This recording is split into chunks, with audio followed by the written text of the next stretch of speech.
Hi hello నమస్తే. ఈరోజు మనం గుంటూరు జిల్లా పొన్నూరు నియోజకవర్గం చేబ్రోలు మండలం చేబ్రోలు గ్రామంలో ఎస్టీ కాలనీ నందు ఉన్నాం మనం. ఈరోజు ఒక ప్రత్యేకమైనటువంటి కార్యక్రమం, ఒక అద్భుతమైనటువంటి కార్యక్రమం, మానవ సమాజానికి అవసరమైనటువంటి కార్యక్రమం జరుగుతుందని భావించి క్లాప్స్ మీడియా ఇక్కడికి కవర్ చేయడానికి రావడం జరిగింది. అదేంటంటే మనకి పాలపర్తి నాంచేరయ్య గారు వారు ఇటీవలే మరణించడం జరిగింది.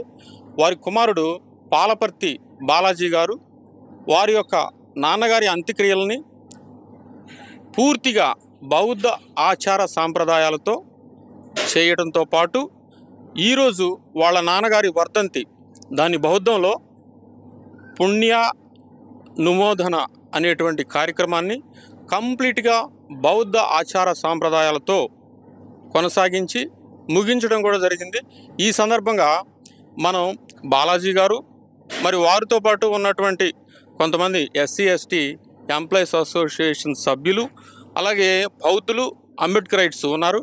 వాళ్ళతో మనం ముచ్చటించి మనం మిగిలిన సమాచారాన్ని తెలుసుకుందాం. ముందుగా ఈ కార్యక్రమానికి కర్త కర్మ క్రియ తానే నడిపించినటువంటి వారి పుత్రులు ఎవరైతే బాలాజీ గారు ఉన్నారో వారి దగ్గర నుంచి మొదలుపెట్టి మనం వివరాలను తెలుసుకుందాం.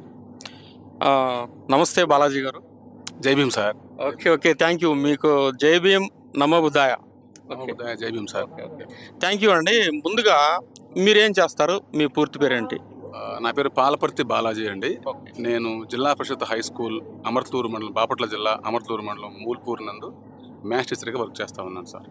ఓకే, సంతోషం అండి. అసలు ఏంటి, మనకి ఎక్కడ చూసినా సరే దేశంలో ఏదైనా ఉంటే హిందూ మతం, లేకపోతే క్రైస్తవ మతం, లేకపోతే ముస్లిం మతం సాధారణంగా. మీరు ప్రత్యేకంగా ఇస్లాం మతం, మీరు ప్రత్యేకంగా ఒక బౌద్ధ సాంప్రదాయ ఆచారాలతో మీరు ఈ కార్యక్రమాన్ని జరపటం అనేటువంటిది చాలా ఆశ్చర్యకరాన్ని కలిగించేటువంటి విషయం.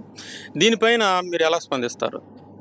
బాబాసాహెబ్ డాక్టర్ బిఆర్ అంబేద్కర్ గారి Buddha and his Dhamma, revolution and counter revolution in ancient India, Buddha or Karl Marx లాంటి పుస్తకాలు నేను చదివి, అలానే పిఎల్ నర్సు గారి ది ఎసెన్స్ ఆఫ్ బుద్ధిజం పుస్తకాన్ని చదివి నేను బుద్ధిజం పట్ల బాగా ఆకర్షిస్తున్నానండి. అయితే ఒక్క మాటలో చెప్పాలంటే భారతదేశం యొక్క జీవనాడి బౌద్ధమని నేను బలంగా నమ్ముతాను సార్. భారతదేశం యొక్క జీవనాడి బౌద్ధం అంటున్నారు. మరి వీళ్ళు సంవత్సరాల తరబడి, వందల సంవత్సరాలు, వేల ఏళ్ళ తరబడి వీళ్ళు జీవనం సాగిస్తూనే ఉన్నారు కదా. అంటే మెజారిటీగా బౌద్ధం కంటే మిగిలిన మతాల్లో వాళ్ళ జీవితాలు ఉన్నాయి.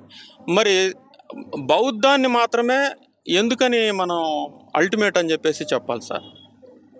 బౌద్ధం ప్రకృతికి దగ్గరగా ఉంటుంది సార్. బౌద్ధం మానవీయ విలువలకి దగ్గరగా ఉంటుంది సార్. అన్నిటికంటే మించి బౌద్ధం నైతికత పునాదిగా, వ్యక్తి కేంద్రంగా ఉంటుంది సార్ బౌద్ధం. అందువలన బౌద్ధాన్ని తప్పనిసరిగా ప్రతి ఒక్కరూ కూడా ఫాలో అయ్యేటువంటి రోజులు దగ్గరలోనే ఉన్నాయనేటువంటిది నా అభిప్రాయం సార్. ఓకే, సంతోషం అండి.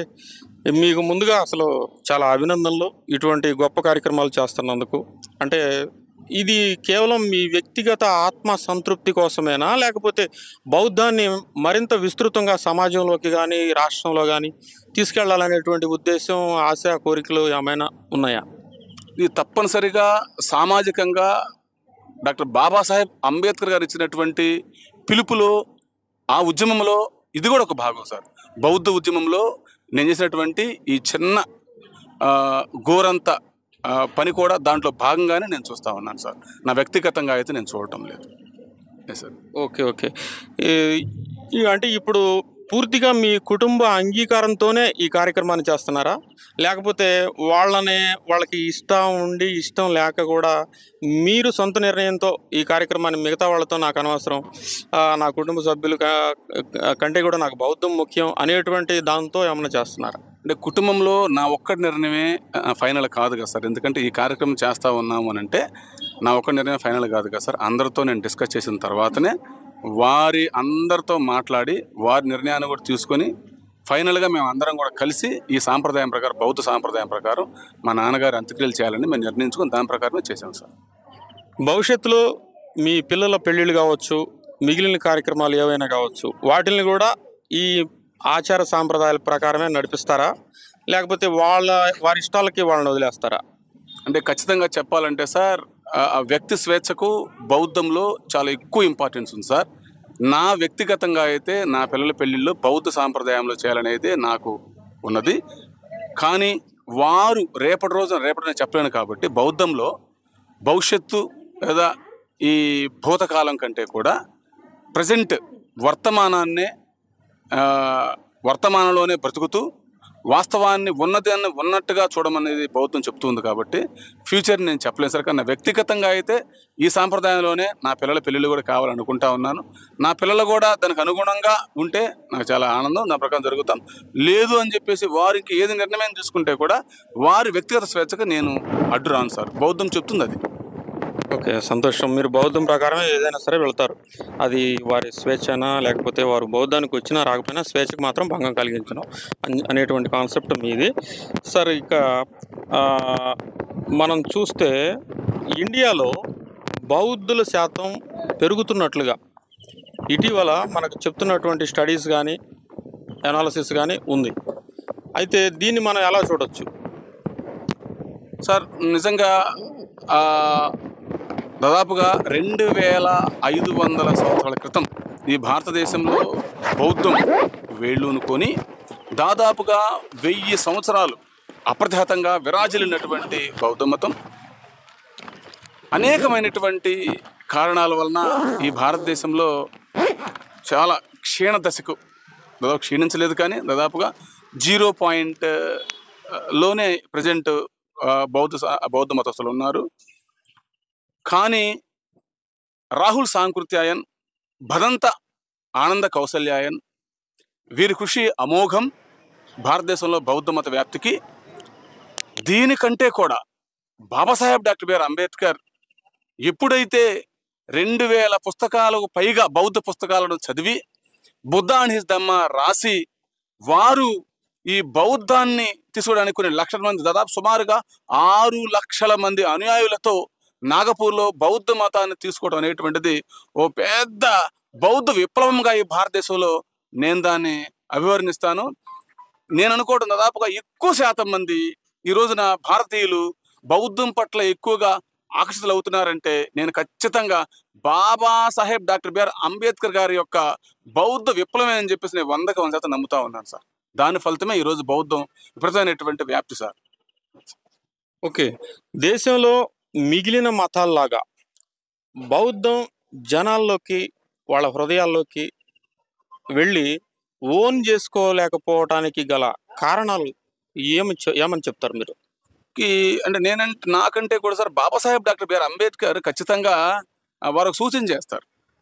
ఇతర మతాలు ఏవైతే ఉన్నాయో ఇతర మతాలు ప్రతి వారం వారి యొక్క ప్రీచెస్ జరుగుతున్నట్లుగా బౌద్ధ మతంలో కూడా ఆరామాల్లోనే ఉండకుండా ఆరామాల నుంచి బయటకు వచ్చి ప్రతి వారం కూడా బౌద్ధ మతాన్ని ప్రచారం చేయాలని చెప్పేసి నిరంతరం ప్రజల్లో గనక ఆ మత ప్రచారం గనక ఉంటూ నైతికత పునాది గనక ఉంటే బౌద్ధం ఖచ్చితంగా ముందుకెళ్తాదని చెప్పేసి బాబాసాహెబ్ అన్నారు సార్.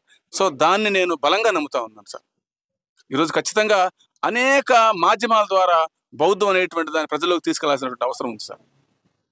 అసలు బౌద్ధం అవసరం ఏంటి? బౌద్ధం లేకపోతే మానవాళికి జరిగేటువంటి నష్టాలు ఏంటి సార్?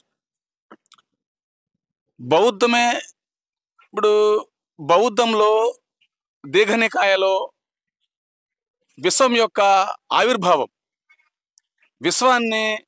విశ్వాన్ని ఎవరో క్రియేట్ చేయలేదు, విశ్వం అనేటువంటిది ఏర్పడిందని చెప్పేసి గౌతమ్ బుద్ధ వారు చాలా రెవల్యూషనరీ థాట్ అనేటువంటిది చేస్తారు సార్. అంటే సైన్స్కి చాలా దగ్గరగా ఉంటుంది, హేతు మీద నిర్మితమై ఉంటుంది, లాజికల్గా ఉంటుంది, నైతికత కలిగి ఉంటుంది, వ్యక్తి పునాదిగా ఉంటుంది.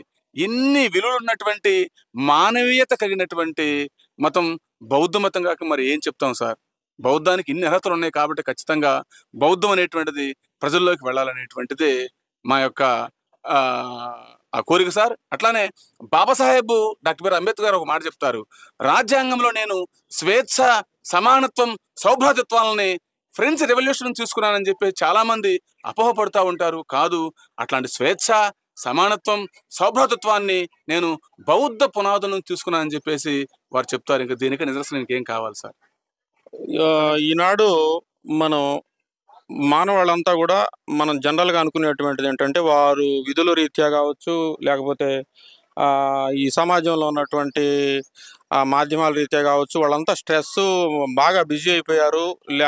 వాటి వల్ల వారు ఇతర కోరికలకు కానీ, లేకపోతే యావిగేషన్స్కి కానీ కొంచెం దగ్గర అవుతున్నటువంటి పరిస్థితి. బౌద్ధంలోకి వస్తే వీటిలన్నిటిని మనం అధిగమించాల్సినటువంటి అవసరం ఉంటుంది. కోరికల్ని ప్రధానంగా బౌద్ధం అధిగమించమని చెప్తుంది. సో మేము ఇవన్నీ చేయలేము అనేటువంటి కారణమేనా బౌద్ధంలోకి ఎక్కువ మెజారిటీ జనాలు రాకపోవడానికి గల కారణం? బౌద్ధం ఎప్పుడు కూడా ఒకరిని బలవంతంగా తీసుకొచ్చేటువంటి ప్రయత్నం చేయదు సార్. అది వ్యక్తి స్వేచ్ఛ మీద ఆధారపడి ఉంటుంది.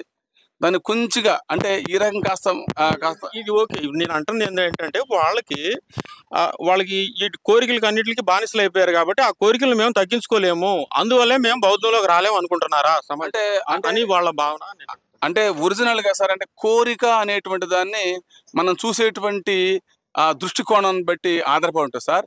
ఇన్ జనరల్ గా పబ్లిక్ లో ఏంటంటే అసలు కోరికలు ఉండకూడదంట. నాకు ఆహారం తినాలని కోరిక, ఆకలి అవుతా ఉంది, ఆహారం తినాలని కోరిక, ఆ కోరిక ఉండకూడదంటే ఎట్లా? అంటే బౌద్ధం వాస్తవంగా చెప్పలేదండి. బౌద్ధంలో చాలా ఇన్డెప్త్ కనుక లోపలికి కనుక వెళితే అసలు కోరిక యొక్క అర్థం ఏంటో మనకు తెలుస్తుంది.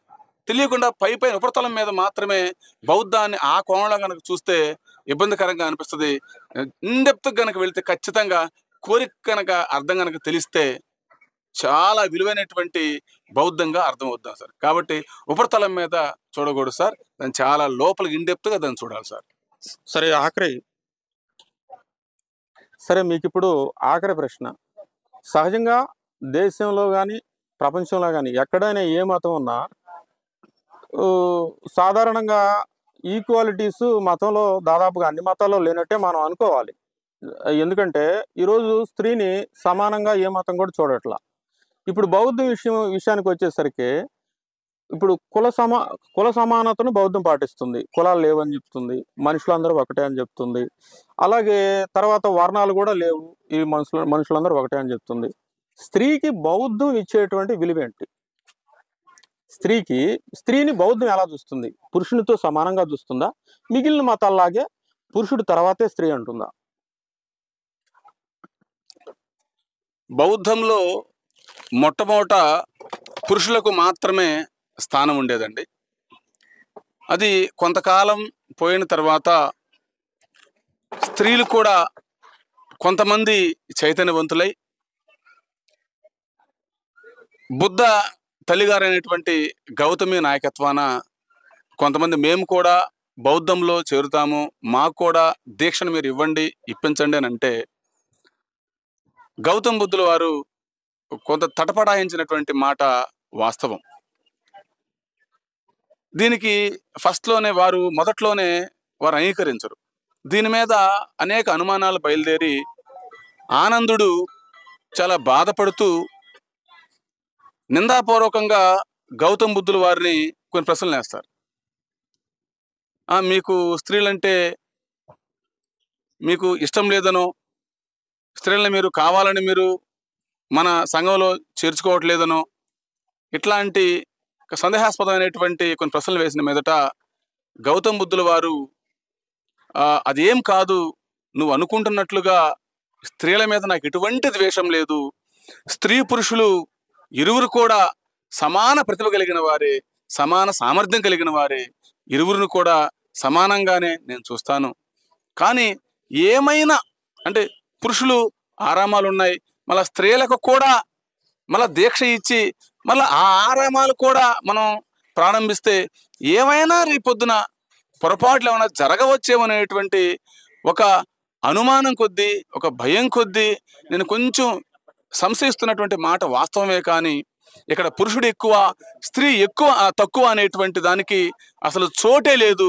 ఇవ్వండి దీక్ష స్త్రీలకు కూడా అని చెప్పేసి విప్లవాత్మకమైనటువంటి నిర్ణయాన్ని ప్రకటించినటువంటి మొట్టమొదటి సామాజిక ఆ, సంస్కర్త Gautam Buddha sir. First point. Second point, అప్పటి రాజు పసేనడి, అంటే ప్రసేనజిత్ అని అంటాం, లేదా పసేనడి తన భార్యకు ఆడపిల్ల పుట్టిందని చెప్పి తెలిసిన వెంటనే తెగ దుఃఖిస్తూ రోధిస్తూ బాధపడుతూ గౌతమ్ బుద్ధుల వారి దగ్గరకు వచ్చి తన బాధని వ్యక్తపరిచినప్పుడు వారు స్త్రీ యొక్క ఔన్నత్యాన్ని, గౌతమ్ బుద్ధ వారి స్త్రీ యొక్క ఔన్నత్యాన్ని పసినేడికి చెప్పిన మీదట పసినేడి ఆ దుఃఖాన్ని మొత్తాన్ని దిగమింగుకొని స్త్రీ పురుష సమానత్వం గురించి తెలుసుకొని చాలా ఆనందంగా ఇంటికి వెళ్ళటం కూడా జరుగుతూ ఉంది సార్. ఖచ్చితంగా స్త్రీ పురుష సమానత్వాన్ని బౌద్ధం పాటించింది, ప్రోత్సహించింది sir. Okay sir, thank you very much Balaji గారు. Thank you sir. చాలా చక్కటి సందేశం ఇచ్చారు. మీ మాటల ద్వారా మీ దగ్గర చాలా లోతైనటువంటి చారిత్రక అధ్యయనం మీ సొంతం అని చెప్పేసి మేము అనుకుంటా ఉన్నాం. సో దాదాపుగా ఇంత చరిత్ర చదివేటువంటి ఓపిక అతి కొద్ది మంది మాత్రమే ఉంటుంది. సంతోషం, మీకు అభినందనలు, చాలా హ్యాపీ అండి. Thank you sir. Thank you very much sir. జై భీమ్ సార్. నమో బుద్ధాయ. ఇప్పుడు పుణ్య నమోదన ఇదే కార్యక్రమానికి అతిథులుగా అలాగే సభాధ్యక్షులుగా వ్యవహరించినటువంటి బాలాజీ గారి మిత్రులు, శ్రేయోభిలాషులు దేవరకొండ వెంకటేశ్వర్లు గారు, Bahujan employees association SC/ST employees association national president మన ముందున్నారు. ఇప్పుడు వారితో కూడా మాట్లాడి బహుజనవాదం పైన, బహుజనవాదం ఇంకా ఎందుకని ముందుకు రావట్లేదు, అనేకమైనటువంటి కారణాలు, ఆ విశ్లేషణ మనం చూద్దాం. జై భీమ్ అండి. నమస్తే సార్. జై భీమ్ అండి. ఓకే సార్, ఈ మొట్టమొదట బహుజన భావజాలంతో స్థాపించబడినటువంటి ఆదివాసీ సంఘం అని చెప్తున్నారు. ఇప్పుడు వరకు ఆదివాసీల్లో బహుజనవాదం పైన ఏం సంఘం లేదా సార్? ఓకే అండి, ఇది ST employees association of all India సంఘం. ఇది అంటే అఖిల భారత ఆదివాసీ ఉద్యోగుల సంఘం. అంటే ఇప్పటి వరకు మాకు తెలిసిన వాటికి భారతదేశంలో అనేక సంఘాలు ఉన్నప్పటికీ కూడా ప్రత్యేకించి ఆదివాసీ సంఘం, ఆదివాసీల్లో మళ్ళీ ఉద్యోగుల సంఘానికి సంబంధించి ఇంతవరకు బహుజన భావజాలంతో రన్ అవుతున్న సంఘాలు ఏమీ లేదని మా దృష్టిలోకి వచ్చింది, మా అబ్జర్వేషన్ కూడా అది. కాబట్టి ఈ బహుజన భావజాలాన్ని ఆదివాసీలోకి ఎక్కువ తీసుకువెళ్ళాలి అని చెప్పేసి ఒక ఆలోచన చేస్తా ఉన్నాం. అది ఎందుకంటే సమాజంలో చూసుకున్నట్లయితే గౌతమ్ బుద్ధ, ఆ తర్వాత కాన్షీరామ్, అంతకుముందే డాక్టర్ బాబాసాహెబ్ అంబేద్కర్ గారు, అదేవిధంగా అంతకుముందు మహాత్మా పూలే, ఇటువంటి మహనీయులు ఒకసారి కనుక బ్యానర్ మీద కనుక చూసినట్లయితే ఆ బ్యానర్ మీద పెరియార్ రామస్వామి నాయకులు ఉన్నారు, సాహు మహారాజ్ ఉన్నారు, బిర్సా ముండా ఉన్నారు, అనేక మంది, ఫాతిమా షేక్ గారు ఉన్నారు. ఈ నాయకులందరూ ఎవరైతే ఉన్నారో గత తరాల్లో వాళ్ళు బహుజన భావజాలం కోసం పనిచేశారు. బహుజన భావజాలం అంటే ఏంటంటే ఈ దేశంలో మనకి మనుస్మృతితో ముడిపడిపోయిన సమాజం ఉంటా ఉంది. అంటే అది ఒక పక్కన ఏంటంటే ఆధిపత్య భావజాలంతో కొంత క్లాస్ ఆఫ్ పీపుల్ ఉంటే, 1 నుంచి 2% వరకు పీపుల్ ఉంటే, మిగతా 98-99% ఏదైతే ఉందో వాళ్ళందరూ కూడా బాధితులుగా ఉన్నారు. అంటే వాళ్ళ చేత పీడింపబడే వాళ్ళుగా ఉన్నారు. అంటే ఏదైతే మనుస్మృతి ఉందో ఆ మనుస్మృతి కౌగిట్లో ఉండిపోయి బయటకు రాలేని పరిస్థితి ఈ దేశంలో ఉంటా ఉంది. కాబట్టి దానికి కౌంటర్గా అదేవిధంగా ఒక మనిషి స్వేచ్ఛాయుతంగా జీవించే విధంగా, స్వేచ్ఛగా చదువుకునే విధంగా, ఉద్యోగం చేసే విధంగా, తను ఇష్టపడిన ఆహారాన్ని భుజించే విధంగా, ఇష్టమైన ప్రదేశానికి వెళ్ళే విధంగా ఈ మహాగ్రంథం, ఈ దేశ ఉమ్మడి గ్రంథం, పవిత్ర గ్రంథమైన భారత రాజ్యాంగం ద్వారా మనకి హక్కులన్నీ సంక్రమించబడినాయి. ఈ దేశంలో ఈనాటికి కూడా ఈ దేశం కంటిన్యూగా డెవలప్ అవుతూ ఉందని చెప్పేసి మనము, మన ముందు తరాలు, వారి ముందు తరాలు కూడా వింటూనే ఉన్నాం. దానికి కారణం ఏంటి? పూర్తి స్థాయిలో అభివృద్ధి చెందకపోవడానికి కారణం ఏంటంటే ఈ భారత రాజ్యాంగం అనేది సమగ్రంగా అమలు కాబట్టలేదు. కాబట్టి ఈ భారత రాజ్యాంగాన్ని సమగ్రంగా అమలు చేయడం కూడా ఒక బహుజన భావజాలం లాంటిది.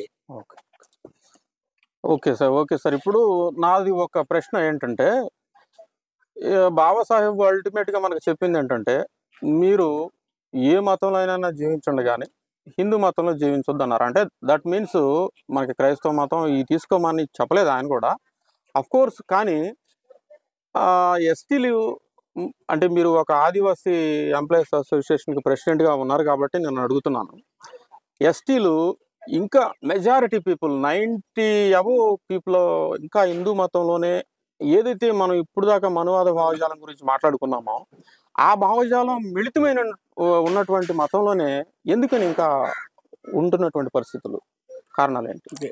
వాస్తవానికి ఏంటంటే భారతదేశంలో మెజారిటీ పీపుల్కి వాస్తవిక చరిత్ర తెలియదు.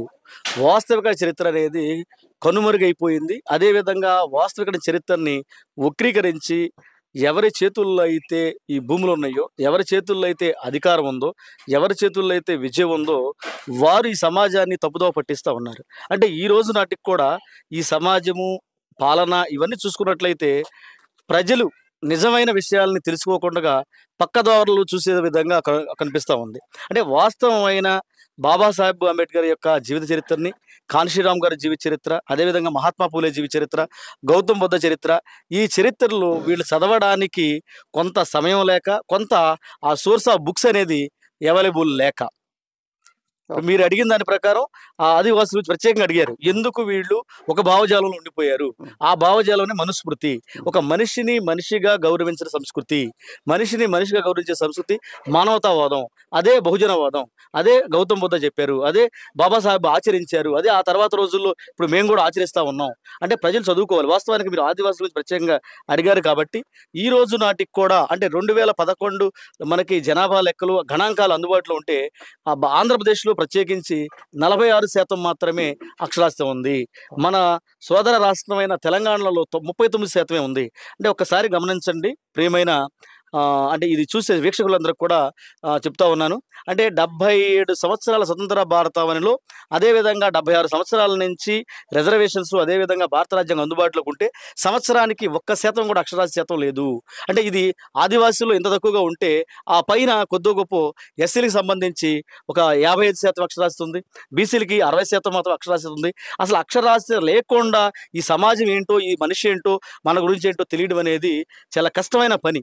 కాబట్టి ఖచ్చితంగా ఈ దేశాన్ని 100కి 100% అక్షరాస్యతలోకి నడిపించాలని చెప్పేసి ఈరోజు మేము ఏదైతే సంఘం తరపున పనిచేస్తా ఉన్నామో ST employees association of all India, దాని తర్వాత అనేక సంఘాలు, ఇటు బాంసెప్ కావచ్చు, లేదా మేము లేటెస్ట్గా ఈ మధ్య స్థాపించిన బహుజన ఆఫీసర్స్ అండ్ ఎంప్లాయీస్ ఫెడరేషన్ అవ్వచ్చు, ఇవన్నీ కూడా మా మొట్టమొదటి యొక్క లక్ష్యం ఏంటంటే ఈ భారతదేశాన్ని 100కి 100% అక్షరాస్యతలు నడిపించాలి.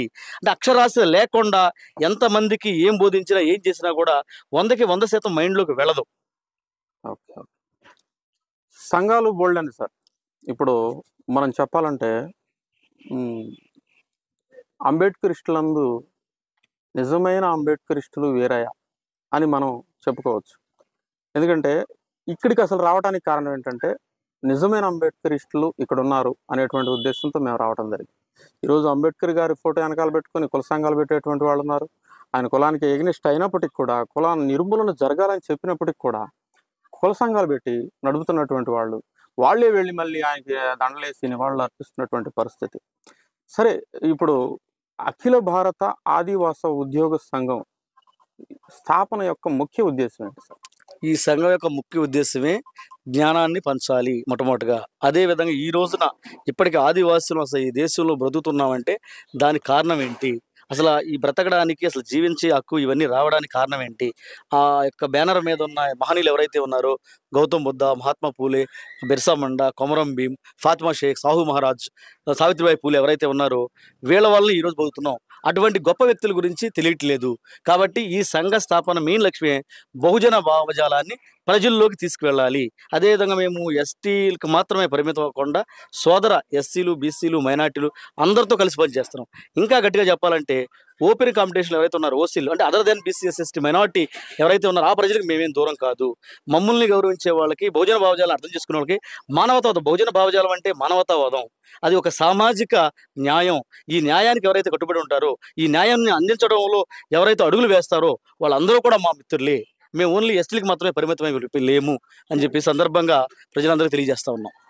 ఓకే. భారతదేశంలో as per the constitution Babasaheb Ambedkar దాదాపు 7% ఉన్నటువంటి ఎస్టీలకి, 7%, 8% ఉన్నటువంటి ఎస్టీలకి 7% రిజర్వేషన్లు కల్పించారు. అలాగే ఎస్సీలకి దాదాపు 18% ఉన్నటువంటి ఎస్సీలకి ఒక 14-12%తో సరిపెట్టారు. తర్వాత బీసీలకి ఒక 27% రిజర్వేషన్లతో ఆయన సరిపెట్టినటువంటి పరిస్థితి. ఇప్పుడు దేశాన్ని వెళ్తున్నటువంటి ప్రభుత్వం ఏదైతే ఉందో ఈడబ్ల్యూఎస్ పేరుతో కేవలం 3% ఉన్నటువంటి ఓసీ జనాభాకి, అందులో పేదలుగా దాదాపు 1.0% లేకపోతే less than 1 people poor economically weaker section ఎవరైతే ఉన్నారో వాళ్ళకి 10% రిజర్వేషన్లు కల్పించడానికి అసలు కారణం ఏంటి? దాని పట్ల మీ స్పందన ఏంటి ఒక అధ్యక్షులుగా, నేషనల్ అధ్యక్షులుగా? ఓకే, మేము ఈ రోజున ఎస్టీ అని మా ఎస్టీల వైపు మాట్లాడుకోవడము, లేకపోతే మేము బహుజనం అని బహుజనుల వైపు మాట్లాడుకోవడం కాదు. ఈ దేశంలో సామాజిక న్యాయం జరగాలి. సామాజిక న్యాయం అంటే ఇంట్లో 4 పిల్లలు ఉంటే ఆ ఆస్తి 4 పిల్లలకి ఏ విధంగా అయితే వాటా వేస్తున్నామో, షేర్ ఇస్తున్నామో, అదే రకంగా ఈ దేశంలో కూడా జరగాల్సిన అవసరం ఉంది. ఈ దేశంలో బాగా నష్టపోయింది రిజర్వేషన్స్ పరంగా ఎవరంటే బీసీలు. ఎందువల్లంటే దేశవ్యాప్తంగా బీసీలు 55% ఉన్నారు. అయితే ఆంధ్రప్రదేశ్ రాష్ట్రంలో 29% మాత్రమే రిజర్వేషన్ ఉంది బీసీలకి. అది అంత దేశం మొత్తం మీద కలిపితే 27% ఉంది. ఇక్కడ ఆంధ్రప్రదేశ్కి వచ్చేసరికి ఎస్సీలకి 15% రిజర్వేషన్ ఉంది, తెలంగాణలో 15% రిజర్వేషన్ ఉంది. షెడ్యూల్ ట్రైబ్కి వచ్చేసరికి ఇక్కడ 6% రిజర్వేషన్ ఉంది. అదే తెలంగాణలో ఈ మధ్య 6% నుంచి 10% కూడా రిజర్వేషన్ పెంచడం జరిగింది. దేశవ్యాప్తంగా ఎస్టీలకి రిజర్వేషన్ 7.5% ఉంది. అయితే ఆ తర్వాత ఈ సప్లాన్లు ఏవైతే ఉన్నాయో అదేంటంటే ఎప్పుడైతే ఇంప్లిమెంట్ చేస్తున్నారో అంటే మనకి గణాంకాలు అనేవి 10 సంవత్సరాలకు ఒకసారి వస్తూ ఉంటాయి కాబట్టి ఒక ఫార్ములా 10% ప్రతి సంవత్సరం కూడా ప్రతి 10 సంవత్సరాలకు ఒకసారి 10% జనాభా పెరుగుతారు కాబట్టి ఎప్పుడైతే ఇంప్లిమెంట్ చేస్తున్నారో సంవత్సరానికి 1% ఇంప్రూవ్ చేసుకుంటూ వెళ్ళినప్పుడు ఎస్సీలకు సంబంధించి 16.2, అదేవిధంగా ఎస్సీకి సంబంధించి 16.8 సప్లాన్ అనేది ఇంప్లిమెంట్ చేస్తూ ఉన్నారు. అయితే బాబాసాహెబ్ అంబేద్కర్ గారు ఒకటి చెప్పారు, ఈ భారత రాజ్యాంగము యోగ్యమైనదై ఉండి యోగ్యమైన వారి చేతిలో పడితేనే దీన్ని కరెక్ట్గా ఇంప్లిమెంట్ చేయగలం. అయోగ్యుల చేతిలో కనుక పడినట్లయితే ఇది అయోగ్యమైపోతుంది. అటువంటి పరిస్థితుల్లో దీన్ని తగలబెట్టడానికి కూడా నేను వెనకాడను అని చెప్పడం జరిగింది. అంటే చేతిలో అధికారం ఉందని చెప్పేవాళ్ళు మాట వినేవాళ్ళు ఉన్నారని చెప్పేసి, అదేవిధంగా ఎవరైతే అవసరతలో ఉన్నారో, ఎవరైతే ఇబ్బందుల్లో ఉన్నారో వాళ్ళకి పోరాడగలిగే శక్తి సామర్థ్యాలు లేవని, వాళ్ళల్లో పోరాట పటిమ లేదని, ఉద్యమ స్ఫూర్తి లేదని, కాబట్టి నేను ఏది చేసినా చెల్లుతుందని చెప్పేసి అనేక సంస్కరణల్ని ప్రజలందరూ మెచ్చే విధంగా తీసుకువెళ్తున్నామని చెబుతూ మాయ చేస్తూ ఉన్నారు. మీరు ఏదైతే క్వశ్చన్స్ అడిగారో అవి లోతుగా ఆలోచించినట్లయితే ఇక్కడ ఈ దేశంలో ప్రజెంట్ ఈ రోజుల్లో ఈ యొక్క బహుజనుల యొక్క పోరాట పటిమ, ఉద్యమ స్ఫూర్తి అనేది తగ్గిందని చెప్పేసి ఈ సందర్భంగా చెప్తా ఉన్నా. అన్యాయం జరిగిందని చెప్పేసి 100కి 100 సార్లు చెప్పుకున్న అన్యాయాన్ని సరిచేయగలిగే యంత్రాంగం లేనంతకాలం, యంత్రాంగం లేకపోవడం ఒక వంతు అయితే, రెండో వైపు దాన్ని పోరాడగలిగే శక్తి సామర్థ్యాలు కానీ ఆ భావజాలం కానీ లేకపోతే ఇదే అవుతుంది. ఇందాక మీరు అడిగిన క్వశ్చన్స్లో ఏమన్నారంటే అంబేద్కర్గా పిలువబడేవారు అనేక మంది సంఘాలు పెట్టుకుంటా ఉన్నారు, దానివల్ల ప్రజలకి ఏం ఒరుగుతుందని చెప్పారు. ఎందుకంటే ఎవరైతే ఈ రోజున అంబేద్కర్ ఉన్నారో, బహుజన వాదులని చెప్పుకుంటున్నారో, బహుజన భావజాలంలో ఉన్నామని చెప్పి సమాజం చెప్తున్నారు, వాస్తవానికి వారిలో ఎంతమంది అంబేద్కర్ యొక్క జీవిత చరిత్రని వాస్తవికమైన ప్రామాణిక గ్రంథాలను చదివారు? అదేవిధంగా ఎవరైతే బహుజన మహనీయులు ఉన్నారో ఆ మహనీయుల యొక్క జీవిత చరిత్రను ఎంతమంది చదివారు, చదివి ఎంత కరెక్ట్గా అర్థం చేసుకున్నారు? అక్కడితో ఆగకుండా మీ పరిపూర్ణ హృదయంతో క్షేత్రస్థాయిలోకి వెళ్ళి మీరు ఎంత పని చేయగలుగుతున్నారు అనేది ముఖ్యం.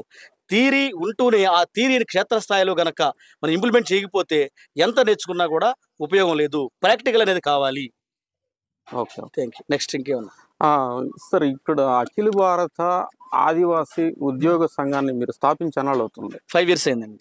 5 years అయింది. ఈ 5 yearsలో మీరు సాధించినటువంటి తద్వారా మీరు సాధించినటువంటి ఆ విజయాలు, మీరు చేసినటువంటి మంచి పనులు మాతో పంచుకుంటారు? మా సంఘం యొక్క ప్రధాన ఉద్దేశమే బహుజన భావజాలాన్ని ప్రచారం చేయాలి, ప్రజల్లోకి తీసుకువెళ్ళాలి. అది ఎస్టీలకి మాత్రమే పరిమితం కాకుండా బీసీ, ఎస్సీ, ఎస్టీ మైనార్టీలకి మాతో కలిసి వచ్చే లౌకికవాదులకు కూడా తీసుకువెళ్ళాలని చెప్పేసి మేము ఏదైతే లక్ష్యాన్ని పెట్టుకున్నామో ఈ లక్ష్యంలోనే బహుజనవాదం అంటే vote for BSP, nothing but vote for BSP. అది కాదు. ఇంకా మొదటి క్వశ్చన్ కి సమాధానం కంప్లీట్ కాలేదు. అదేంటే మేము వివిధ రూపాల్లో ఈ యొక్క లక్ష్యాలను తీసుకెళ్తా ఉన్నాం.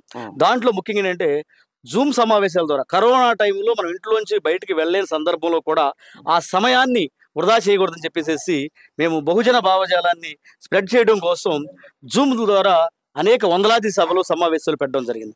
వాటిల్లో ఇందాక ఎవరైతే ఈ మీటింగ్ లో పాల్గొన్నారో పెద్దలు బొర్రా గోవర్ధన్ గారు శీలశిఖరం పుస్తకం ఈ రోజు డిస్ట్రిబ్యూట్ చేయడం జరిగింది.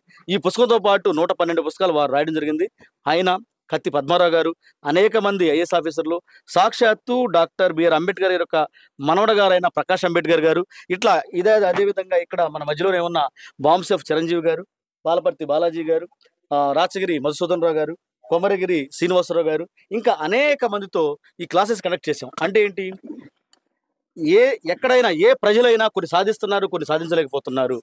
అంటే అర్థం ఏంటంటే వాళ్ళు భావజాలాన్ని అర్థం చేసుకోవడం, అంటే ఐడియాలజీ, వాళ్ళ మైండ్లో ఐడియాలజీ ఉండాలి. ఈ రోజున అంటే తన కుటుంబాన్ని పెంచి పెద్ద చేసి పిల్లల్ని చదివించుకుని పెళ్లిళ్ళు చేసి వాళ్ళు హ్యాపీగా ఉంచాలని చెప్పేసి ఏవైతే భావజాలం ఉందో అదే భావజాలం ఈ సమాజం కూడా నా కుటుంబం లాంటిదే, ఈ సమాజానికి మంచి బోధించాలి, వాళ్ళ కాళ్ళ మీద నిలబడే విధంగా వాళ్ళు తయారు చేయాలంటే విద్యను అందించాలి, తద్వారా ఉపాధిని ఉద్యోగాన్ని అందించాలి, ఈ సమాజాన్ని కరెక్ట్గా అర్థం చేసుకోగలగాలి, ఈ సమాజ హితం కోసం పనిచేయాలని చెప్పేసి ఏదైతే కాంక్ష అయితే ఉంటుందో దాన్ని ప్రజల్లోకి తీసుకెళ్ళాం. అది ఒకటి. అది కాకుండా ఎవరైతే ఈ సంఘంలో ఎస్టీలు మాత్రమే ఈ రోజున సభ్యులు కాదు. ఇక్కడ ఫర్ ఎగ్జాంపుల్ ఎన్ఆర్కే బాబు గారు ఉన్నారు. ఈయన బహుజన వర్గానికి చెందినవారు, అంటే డైరెక్ట్ ఎస్టీ కాకపోయినా బహుజన వర్గానికి చెందినవారు. ఆ మిత్రులు లైఫ్ మెంబర్షిప్ చేసుకుని ఈ సంఘంలో ఉన్నారు. ఎస్టీ ఎంప్లాయీస్ ఆఫ్ ఆల్ ఇండియాలో కేవలం ఎస్టీలే కాకుండా బీసీలు, ఎస్సీలు, ఓసీలు కూడా మాకు మెంబర్స్గా ఉన్నారు. అయితే ఒక ఉద్యోగుల సంఘం అనగానే వారికి ఉన్న సమస్యల్ని, వివిధ రూపాల్లో సమస్యల్ని, అంటే రిక్రూట్మెంట్ దగ్గర నుంచి, అదేవిధంగా వాళ్ళ యొక్క ఉద్యోగంలోకి వెళ్ళిపోయిన తర్వాత వాళ్ళ ప్రమోషన్స్ కానీ, వాళ్ళ సర్వీస్ మ్యాటర్స్ కానీ, లేదా ఉద్యోగం చేసే చోట అనేక సందర్భాల్లో వివక్ష గురవుతూ ఉన్నారు. ఇటువంటి అన్నిటిని కూడా ఎక్కడ ఏ సమస్య వచ్చినా కూడా మేము అటెండ్ అవుతా ఉన్నాం. ఈ సంఘాన్ని మేము ఏదో స్టేట్ కమిటీనో లేకపోతే ఒక నేషనల్ కమిటీలో ఉంచకుండా గ్రౌండ్ లెవెల్కి, అంటే మేము ఇంచుమించు సుమారుగా నియోజకవర్గం నుంచి మండల స్థాయి, కొన్ని మండలాల్లో అయితే కొన్ని కాలనీలు ఉంటే, ఎస్టీ కాలనీలు ఉంటే ఆ కాలనీల్లో కూడా తీసుకెళ్తున్న జరిగింది. ఏ విధంగా అంటే మేము బ్యానర్ మీద మేము కొన్ని నినాదాలని పెట్టుకున్నాం. ఆ నినాదాలు ఏంటంటే మా ప్రతి సెలవు దినము మా జ్ఞానము జాతికి అంకితం. అంటే ప్రతి సెలవు దినం కూడా మా టీము, అంటే నేషనల్ కమిటీ కానీ, స్టేట్ కమిటీ కానీ, నియోజక కమిటీ కానీ, జిల్లా కమిటీ కానీ, మండల కమిటీలు కానీ, ఇవన్నీ కూడా ప్రతి చోట కూడా సమావేశాలు పెట్టుకుంటూ ఈ యొక్క బహుజన భావజాలాన్ని స్ప్రెడ్ చేస్తూ, అదేవిధంగా ఈ ఉద్యోగుల్ని సర్వసాధారణమైన ఎస్టీ కాలనీలోకి, ఎస్సీ కాలనీలోకి, బీసీ కాలనీలోకి తీసుకెళ్ళి అక్కడ మీటింగ్ పెట్టి, మేము ఆ మీటింగ్ పెట్టే ముందు ఒక కాలనీలో సుమారుగా ఒక 50 ఇళ్ళుంటే ఇంటింటికి మాతో పాటు వెళ్ళిన 10 మందో 15 మందో ఎవరైతే ఎంప్లాయీస్ ఉన్నారో ప్రతి ఒక్కరి ఇంటికి తిరిగి బ్యానర్ బట్టి ప్రతి ఒక్కరికి తిరిగి వాళ్ళని చైతన్యం చేస్తూ ఆ సమావేశం తీసుకొచ్చి ఉద్యోగుల పక్కనే సర్వసాధారణమైన ప్రజల్ని కూర్చోబెట్టడం, అదేవిధంగా కులవృత్తుల్లో ఉన్న వాళ్ళు కానివ్వండి, చిన్న చిన్న ఉద్యోగం చేసుకునే వాళ్ళని కూడా కూర్చోబెట్టడం జరిగింది. ఎందువల్లంటే ఈ సమాజం అనేక భాగాలుగా విడిపోయి ఉన్నప్పటికీ కూడా ఉద్యోగులు, అదేవిధంగా ఉద్యోగులు కాని వాళ్ళు, అంటే విద్యాధికులు, విద్య లేని వాళ్ళు, ఈ విధంగా ఉంది. మేమేమని ఒక సందేశం ఇస్తా ఉన్నామంటే, మేము ఈ రోజున ఏదైతే బాబాసాహెబ్ అంబేద్కర్ గారు ఇచ్చిన ఈ రాజ్యాంగం ఉందో, ఈ రాజ్యాంగపరమైన హక్కులు ఉన్నాయో, హక్కులను ఉపయోగించుకుని ఈ రోజున మేము ఎదిగాము. బాబాసాహెబ్ అంబేద్కర్ గారు pay back to your society అని చెప్పడం జరిగింది. కాబట్టి మీరు చదువుకోవాలి, చదువుకుంటే మాలా ఎదగవచ్చు, తిరిగి సమాజానికి మీరు సేవలు అందించవచ్చు అని చెప్పేసి మేము సందేశం ఇస్తా ఉన్నాం. అదేవిధంగా మీరు ఇందాక ఒక క్వశ్చన్ అడిగారు, బహుజన భావజాలం అంటే మీరు ఒక పదం వాడుతూ దానికి మాత్రమే పరిమితం అన్నారు. అది కాదు. బహుజన భావజాలం అంటే సామాజిక న్యాయమే. 1848 జనవరి 1వ తారీఖున అమ్మ క్రాంతి సావిత్రిబాయి పూలే, వారి భర్త అయిన మహాత్మా పూలే ఏదైతే పూణేలో విద్యాలయాలు స్థాపించి వితంతువులకి, అదేవిధంగా బాలికలకి విద్యాలయాలు స్థాపించి ఆ రోజున విద్యని ప్రజలకి అందిస్తా ఉన్నారో, దాని స్ఫూర్తితోనే ఈ రోజున ఈ దేశంలో ఇంతమంది మహిళలు చదువుకుంటా ఉన్నారు, ఉద్యోగాలు చేస్తూ ఉన్నారు. కాబట్టి బహుజన భావజాలం అంటే ఈ దేశంలో రాజ్యాధికారాన్ని సాధించడం ఒకటే కాదు, ఈ రాజ్యాధికారంతో పాటు అన్నింటా కూడా సమాన వాటా ఉండాలి, అన్నింటిలో కూడా వాళ్ళ వాటాని వాళ్ళు పొందాలనేది ఒక సామాజిక న్యాయం, బహుజనవాదం. బహుజనవాదమే మానవతావాదం. బహుజనుల్లో ఎంతమంది, బహుజనులని కాదు, దేశం మొత్తం మీద ఎంతమంది ప్రజలు ఉన్నారో వారికి చెందాల్సిన వాటా ఒక వర్గంగా, ఒక కులంగా, ఒక వ్యక్తిగా వారికి చెందాలనేది బహుజన భావజాలం. దాన్ని మేము స్ప్రెడ్ చేస్తాను. ఏ రాజకీయ పార్టీకి కానీ, ఏ వ్యక్తికి కానీ మేము వ్యతిరేకం కాదు. న్యాయానికి మొత్తమే మేము అనుకూలం. Thank you. భవిష్యత్ కార్యక్రమాలు మీరు ఇప్పుడు ప్రపోజల్లో ఉన్నటువంటి ఈ సంఘానికి సంబంధించి, లేదా మేము పనిచేసే వివిధ బహుజన సంఘాలకు సంబంధించి 100కి 100% లిటరసీ రావాలి. అదే విధంగా ప్రతి విషయంలో కూడా గ్రౌండ్ లెవెల్ నుంచి 0 నుంచి 100 వరకు ప్రతి అంశంలో కూడా మనం చేరుకోవాల్సిన స్థాయికి చేరుకోవాలి. ఈ సంఘం నుంచి మరొక నినాదాల్లో కృతజ్ఞత, బాధ్యత, సంక్షేమ, అభివృద్ధి, అత్యున్నత లక్ష్యాల సాధన మా ధ్యేయం అని చెప్పడం జరిగింది. ఆ బహుజన పితామహులు, మాతామహులు ఎవరైతే ఉన్నారో ఈ దేశం యొక్క బహుజనులు ఏ ఏ స్థానాల్లో ఉండాలి, ఈ స్థానానికి ఎవరిని కూడా పరిమితం చేయడం లేదు, ఈ కులం వాళ్ళు ఈ పనే చేయాలి, ఈ వర్గం వాళ్ళు ఈ పనికి మాత్రమే పరిమితం అయిపోవాలి అనేది కాదు. ఈ దేశంలో నా అత్యున్నత లక్ష్యాలను చేరుకోవడమే మా లక్ష్యం. మాకంటూ ఈ సంఘం యొక్క నాయకులకు కానీ సభ్యులకు కానీ మా వ్యక్తిగత లక్ష్యాలు ఏమీ లేవు. ఆ బహుజన నాయకుల యొక్క లక్ష్యాలే మా లక్ష్యాలు. వారి త్యాగాలే మేము నడవడానికి ఈ రోజు పునాదులుగా ఉన్నాయి. వారి త్యాగాల ఫలితంగానే ఈ రోజున మేము ఆర్టికల్ 19 రాజ్యాంగం ప్రకారం ఈ రోజున మీతో మాట్లాడుతున్నాం అంటే, ప్రజలతో ఈ విధంగా ఎలక్ట్రానిక్ మీడియా ద్వారా మాట్లాడుతున్నాం అంటే, రాజ్యాంగం ఏదైతే ఇచ్చిందో హక్కుల ద్వారా మాట్లాడుతూ ఉన్నాము. దానికోసం మరో ఉద్యమాన్ని మేము చేపట్టాము. ఈ యొక్క భారత రాజ్యాంగాన్ని ఈ దేశంలో ఈనాటికి కూడా ఈ యొక్క భారత రాజ్యాంగం ఉందని చెప్పేసి 20% మందికి మాత్రమే తెలుసు. 2% మాత్రమే చదువుకున్నారు. 1% మంది వరకు మాత్రమే ఈ రాజ్యాంగం మీద అవగాహన ఉంది. మనం ఏ విధంగా జీవిస్తున్నాం, మనకున్న హక్కులు ఏంటి, అవకాశాలు ఏంటి అని ప్రజలు తెలుసుకోకపోతే నిరంతరం కూడా వాళ్ళు చీకట్లో ఉంటారు. కాబట్టి ఈ భారతదేశంలో ప్రతి విద్యార్థి అంట ఈ భారత రాజ్యాంగం ఉండాలని చెప్పేసి ఈ భారత రాజ్యాంగాన్ని తెలుగులో, ఇంగ్లీష్లో 2 భాషల్లో కూడా ఒకే పుస్తకంలో ప్రతి సెంటెన్స్ కూడా 2 భాషల్లో అందిస్తూ, అదేవిధంగా రాజ్యాంగం చదవడానికి మనల్ని ఉపకరించే ఏదైతే అంశాలు ఉన్నాయో అంశాలు కూడా జోడించి అందరికీ అందుబాటులో తీసుకొస్తూ, అదేవిధంగా ఈ పుస్తకాలను ఎవరైతే ప్రచారం చేయదలుచుకున్నారో, ప్రజల్లోకి తీసుకువెళ్ళదలుచుకున్నారో, శుభకార్యాలు కానీ అశుభ కార్యక్రమాలు, మంచి కానీ చెడు కానీ దేనికైనా కూడా ఈ పుస్తకాన్ని బహుమతిగా ఇవ్వాలని చెప్పేసి ఈ రోజున మేము ప్రతి కార్యక్రమంలో, ఇటు జన్మదిన కార్యక్రమం కావచ్చు, ఈ రోజున జరిగే ఏదైతే సంతాప సభ, అదేవిధంగా పుణ్యానుమోదన సభ అంటామో దాంట్లో కూడా మేము అందిస్తా ఉన్నాం. దయచేసి మీడియా అదేవిధంగా ఈ చూసే ప్రతి ఒక్కరు కూడా ఈ పుస్తకాలు మేము అందుబాటులోకి తీసుకొస్తాము. మా ST employees association of all India, అదేవిధంగా బహుజన ఆఫీసర్స్ అండ్ ఎంప్లాయీస్ ఫెడరేషన్ బోఫ్ ఏదైతే ఉందో వాటి నుంచి ప్రజల్లోకి అందుబాటులోకి తీసుకురావడానికి మేము సిద్ధంగా ఉన్నాం. మేము ఏది మాట్లాడేమో అదే చేస్తాము. చాలా మంది ఈరోజు థియరీ చెప్పి ప్రాక్టికల్గా చేయట్లేదు. మేము ప్రాక్టికల్గా చేయడానికి సిద్ధంగా ఉన్నాం. ప్రతి ఈ విద్యార్థి అంట ఈ భారతదేశ ఉమ్మడి గ్రంథం, పవిత్ర గ్రంథం భారత రాజ్యాంగాన్ని ప్రజల్లోకి తీసుకెళ్లాలని చెప్పి ఈ రోజున ఉద్యమం చేస్తున్నాం. ఈ ఉద్యమంలో భారతదేశ ప్రజలందరూ కూడా పాలు పంచుకోవాలని తెలియజేస్తూ, ఈ రోజున మీరు గ్రేట్ మీడియా, క్లాప్ మీడియా అని చెప్పేసి ఈ రోజున మా దగ్గర రావడం జరిగింది.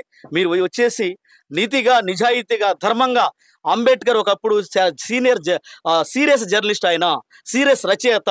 కాబట్టి ఆ యొక్క కోణంలో, ఆ యొక్క దిశలో మీరు నడుస్తున్నందుకు మీకు మీ క్లాప్స్ అనే మీడియా సంస్థకి మా ST employees association of all India తరఫున, అదేవిధంగా మా బహుజన సంఘాల తరఫున హృదయపూర్వకమైన జైబీలు తెలియజేసుకుంటూ, సరే కార్యక్రమంలో తర్వాత ST employees all India state president Andhra Pradesh Komaragiri Srinivasa Rao గారు మన మధ్య ఉన్నారు. వారిని అడిగి మరి కాస్త సమాచారాన్ని మనం తెలుసుకుందాం. నమస్తే అండి. జై భీమ్. జై భీమ్ సార్. జై భీమ్. సార్, మీరు రాష్ట్రంలో ఈ ఎస్టీ ఎంప్లాయీస్ అసోసియేషన్ ద్వారా మీరు ఎటువంటి కార్యక్రమాలు చేస్తున్నారు? మీరు ఇప్పటి వరకు ఏం చేశారు? భవిష్యత్ కార్యాచరణ.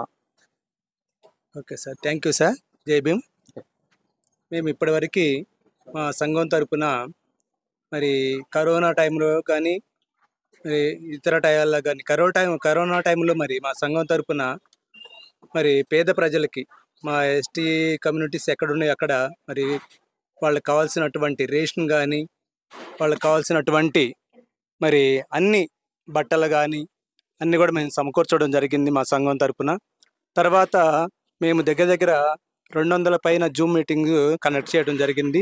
దాని ద్వారా మరి అన్ఎంప్లాయీస్గా ఉన్నటువంటి మరి విద్యార్థులకి మరి కోచింగ్, మరి ఆ టైంలో మరి కరోనా టైంలో బయటకు వెళ్ళే పరిస్థితులు లేని టైంలో మరి జూమ్ మీటింగ్ల ద్వారా మరి కోచింగ్ ఇవ్వడం జరిగింది. అలాగే గ్రూప్ 1, గ్రూప్ 2, అలాగే బీఈడి వాళ్ళకి, డిఎడ్ వాళ్ళకి కూడా కోచింగ్ ఇవ్వడం జరిగింది సార్. అది ఇప్పటికి కూడా కంటిన్యూ అవుతుంది. అలాగే మేము మా కమ్యూనిటీ ఎక్కడెక్కడ ఉందో నల్లమల ఫారెస్ట్లో కూడా వెళ్ళి అక్కడ ఉన్నటువంటి చిన్న గ్రామాలను కూడా మేము సందర్శించడం జరిగింది. అక్కడ మరి కొంతమంది ఇప్పటికి కూడా కొంతమందికి ఆధార్ కార్డు లేని వాళ్ళు కూడా ఉన్నారు. స్కూల్లో కూడా జాయిన్ కాని వాళ్ళ పిల్లలు కూడా ఉన్నారు. వాళ్ళందరినీ కూడా మేము మొబైలైజ్ చేసి మరి చదువు యొక్క విలువ ఏంటో తెలుసుకునే విధంగా మేము చెప్పడం జరుగుతుంది సార్, ప్రతి కాలనీ కూడా. ఆ కార్యక్రమంలోనే భాగంగా మా యొక్క సంఘం యొక్క ముఖ్య లక్ష్యం ఏంటంటే, మా ప్రతి సెలవు దినం కూడా జాతికి అంకితం అనే గొప్ప నినాదం మరి మా అధ్యక్షులు వారు, నేషనల్ అధ్యక్షులు వారు డాక్టర్ దేవరకొండ వెంకటేశ్వర గారు మరి రాయటం జరిగింది. దాని ప్రకారం మా టీం మొత్తం కూడా మరి బహుజనులు నిజంగా ఈ బహుజనులు మరి విద్యకు దూరం అయిపోతున్నాము. ఇప్పటికి కూడా 100% కాదు కదా, మేము 5% కూడా మరి అక్షరాస్యత సాధించలేని స్థితిలోనే ఉన్నాము. ఇప్పటికి కూడా ఇంకా వెనకబడే స్థితిలోనే మరి మా విద్యా వ్యవస్థ అనేది ఉంది. దాన్ని ఏ విధంగా మరి సాధించుకోవాలి మేము అనే విధంగా కూడా మరి మేము ప్రణాళికలు రూపొందించుకుంటున్నాం సార్. మరి ఆ విధంగా మేము భవిష్యత్తులో మా జాతి కోసం, అంటే జాతి అంటే బహుజనులు మొత్తం ఎస్టీ, ఎస్సీ, బీసీ, మైనార్టీలు వాళ్ళందరినీ కూడా కలుపుకొని మరి వాళ్ళ యొక్క విద్య అభివృద్ధి కోసం, ముందు విద్య ఉంటేనే ఏదైనా సాధించవచ్చు. ఆ లక్ష్యం, విద్యా లక్ష్యాన్ని సాధించటమే మా యొక్క సంఘం యొక్క ఏకైక లక్ష్యం సార్. ఇందాక నేను చూశాను, పిల్లలకి సరిగా ఈ గవర్నమెంట్లు కానీ వస్తున్నటువంటి ఆఫీసర్లు కానీ ఈ పేద పిల్లలు ఎవరైతే ఉన్నారో వాళ్ళకి సరిగా చదువు చెప్పనివ్వట్లేదు. వాళ్ళని ఇక్కడే అణిచిపెట్టాలనేటువంటి ప్రయత్నాలు ఇండైరెక్ట్గా జరుగుతున్నాయి అని చెప్పేసి మీరు భావోద్వేగానికి లోని ఆవేదన చెందారు. వీటికి రెమెడీస్ మనం ఎట్లా ఏమనుకోవాలి? మనం వీటిని అధిగమించాలంటే ఈ గవర్నమెంట్ని మనం ఒప్పించాలి, లేదా మనం ఫైట్ చేయాలా, లేకపోతే మనం ఏ దిశగా మనం ప్రయాణం చేయాలి? మన పిల్లలకి మనం చదువు అనేటువంటిది అల్టిమేట్. ఈ గవర్నమెంట్ స్కూల్స్లో ఎడ్యుకేషన్ని వచ్చేళ్ళకి 1:30 అనేది రేషియో ఒకటి పెట్టారు సార్. 1:0 రేషియో పెడితే ఇప్పుడు 5 క్లాసులు ఉన్నప్పుడు 1:30 రేషియో పెట్టడం అనేది అది న్యాయబద్ధమైన పని మాత్రం కాదు. 1:30 పెడితే ఇప్పుడు 5 క్లాసుల్లో 30 మంది స్టూడెంట్ ఉన్నారనుకుందాం. అప్పుడు ఒక టీచర్ సరిపోతాడుగా, 5 క్లాసులు ఎలా బోధిస్తారు? బోధించలేరు. కాబట్టి అక్కడ ఏమవుతుంది, ఒక క్లాసు చెప్పుతానికే టైం సరిపోయినప్పుడు 5 క్లాసుల పిల్లలకి మనం న్యాయం చేయలేము. కాబట్టి ప్రతి క్లాసుకు కూడా ఒక టీచర్ని కంపల్సరీగా ఇవ్వాలి. ఒక స్టూడెంట్ ఉన్నా 5 టీచర్ పిల్లలున్నా కూడా క్లాస్కి ఒక టీచర్ ఇచ్చినప్పుడు మన పిల్లలకి న్యాయం జరిగింది, లేకపోతే న్యాయం జరగదు. అలాగే ఒక స్కూల్లో పిల్లలు ఉన్నప్పుడు టీచర్కి వదిలేయాలి. ఆ టీచరు ఆ పిల్లలకి ఎలా బోధించాలి, విద్యార్థి యొక్క స్థాయి ఏంటి, వాడి యొక్క మనస్తత్వం ఏంటి, సైకాలజీ ఏంటి, అన్ని టీచరే తెలుసు. కాబట్టి ఆ విధంగా ఆ పిల్లోడికి విద్య నేర్పుకుంటాడు. అధికారులు వచ్చినప్పుడు చూడాల్సింది స్టూడెంట్కి చదువు వస్తుందా రాలేదా అని చూడాలి. అంతేగాని వర్క్ బుక్లు దిద్దారా, టెక్స్ట్ బుక్లు దిద్దారా, లేకపోతే వర్క్ బుక్లు తప్పులు రాసింది పట్టుకొని టీచర్ని సస్పెండ్ చేద్దామా అనే ధోరణి చేస్తున్నారు ఇప్పుడు. దానివల్ల ఏమవుతుంది, వచ్చిన ప్రతి టీచర్ కూడా వర్క్ బుక్ మీదే మనసు పెట్టాల్సి వస్తుంది, కేంద్రీకరించాల్సి వస్తుంది. టెన్షన్ తోటి వర్క్ బుక్లు అన్ని కంప్లీట్ చేయడానికి వచ్చిన వర్క్ బుక్లు ఏ టీచర్ కూడా సంవత్సరం మొత్తం కాదు, 2 సంవత్సరాలు ఇచ్చినా కూడా ఒక వర్క్ బుక్ కూడా కంప్లీట్ కాదు. అట్లాంటప్పుడు పిల్లోడికి మనం చదువు ఎలా అందించగలుగుతాం? కాబట్టి ఒక పుస్తకాన్ని ముద్రించినప్పుడు ప్రభుత్వమైనా పై అధికారులైనా ఎవరైనా కూడా ఆ టీచర్కి వదిలేయాలి. ఆ బుక్ కంప్లీట్ చేశాడా చేయలేదా అనేది పక్కన పెట్టాలి. పోర్షన్ అయిపోయిందా అనేది పక్కన పెట్టాలి. అంత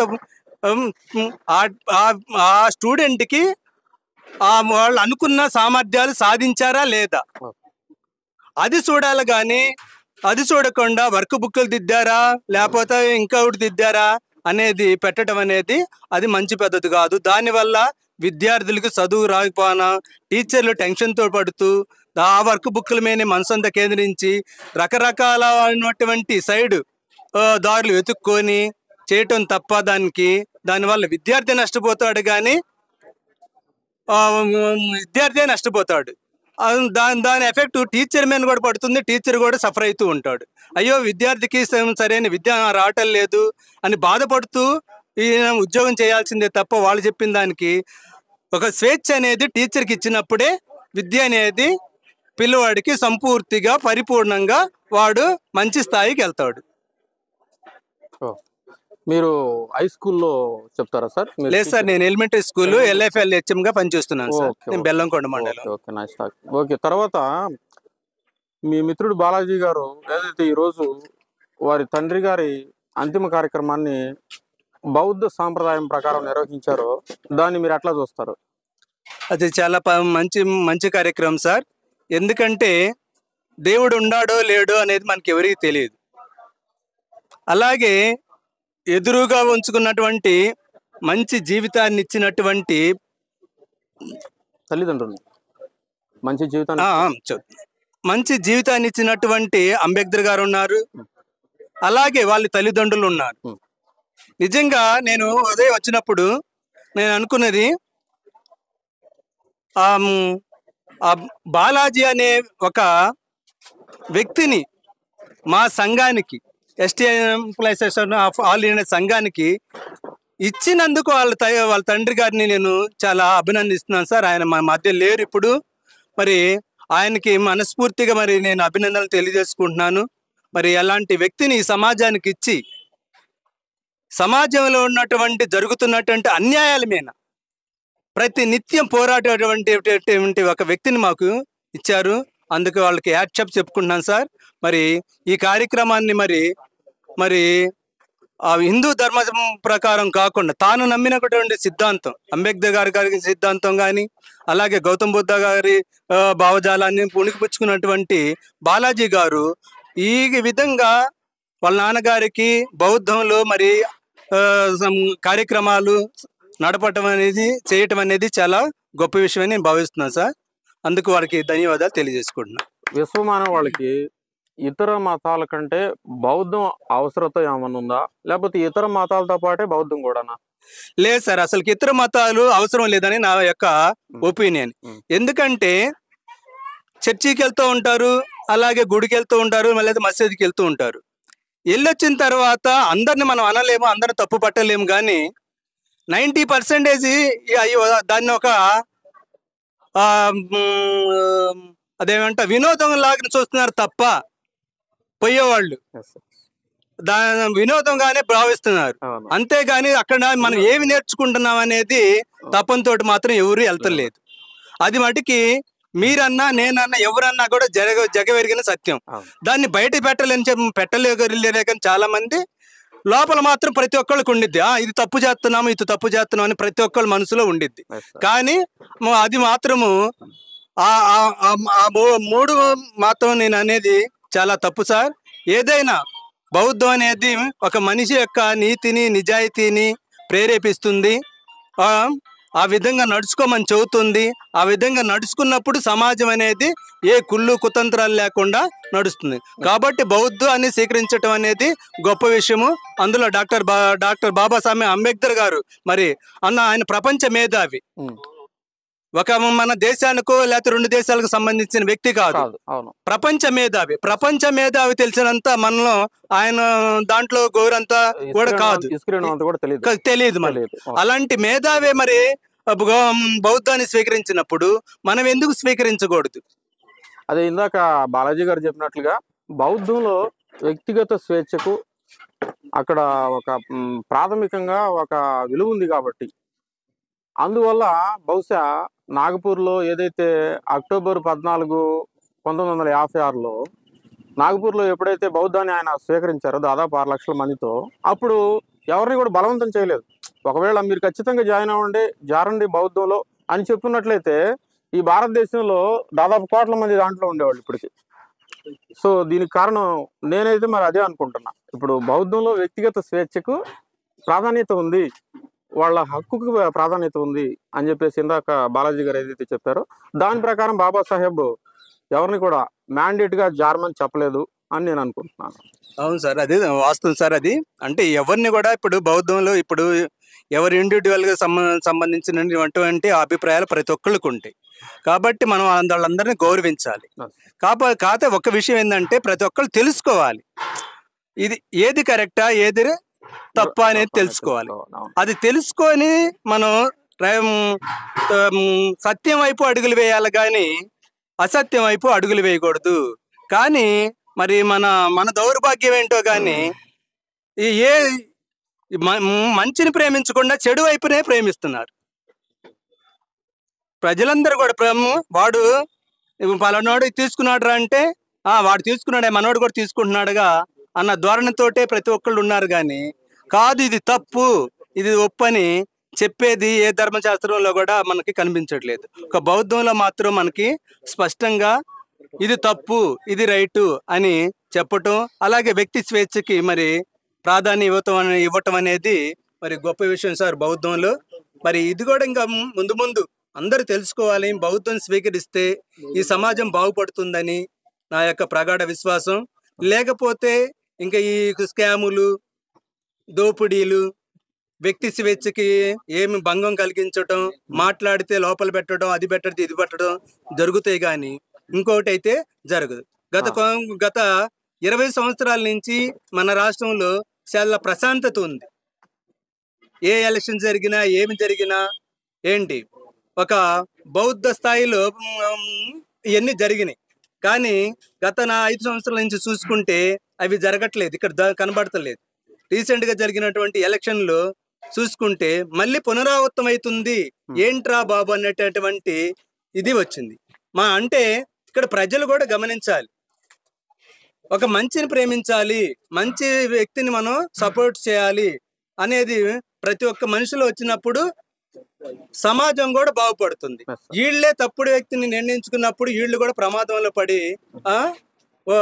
పడిపోయేటువంటి పరిస్థితి వస్తుంది. అదైతే మరి బౌద్ధాన్ని అందరూ స్వీకరించినప్పుడు అది మంచిగా ఉంటుందని నా అభిప్రాయం సార్. ఓకే సార్, చాలా సంతోషం, మంచి ఇన్ఫర్మేషన్ ఇచ్చారు. ఒక ఉపాధ్యాయుడిగా మీరు భావితరాల విద్యార్థులు వాళ్ళ భవిష్యత్తుల కోసం మీరు పడుతున్నటువంటి ఆరాటం, ఆ తపన నిజంగా దాంట్లో మీరు విజయం సాధించాలని చెప్పేసి, మీ కోరిక నెరవేరాలని చెప్పేసి, మీ అఖిల భారత ఆదివాసీ ఉద్యోగుల సంఘం కార్యక్రమాలన్నీ కూడా మంచిగా జరగాలని చెప్పేసి మేము కోరుకుంటూ ఉన్నాం. మిమ్మల్ని అట్లాగే సార్ని, నేషనల్ ప్రెసిడెంట్ అయినటువంటి సార్ని కూడా మేము అభినందిస్తూ ఉన్నాం. థ్యాంక్ యూ వెరీ మచ్ అండి. Thank you sir. తర్వాత కార్యక్రమంలో మరి బాలాజీ గారి మరొక మిత్రులు మనతో ఉన్నారు. వారు మధుసూదన్ రావు గారు. వారు ఏం చేస్తారు ఏంటి అనేటువంటిది, ఆ తర్వాత వారి కార్యాచరణ, వారి కార్యక్రమాలు, వారి అనుభవాలు ఆయన ద్వారానే మనం అడిగి తెలుసుకుందాం. నమస్తే సార్ మధుసూదన్ రావు గారు. చెప్పండి సార్, మీరు ఏం చేస్తారు? నా పేరు రాచగిరి మధుసూదన్ రావు. అయితే నేను రాచగిరి మధు అనే పరిచయం చేసుకుంటాను అనే పాపులర్. ఓకే, దానికి కూడా కారణం. Okay okay. Rachagiri Madhusudan Rao. Okay okay.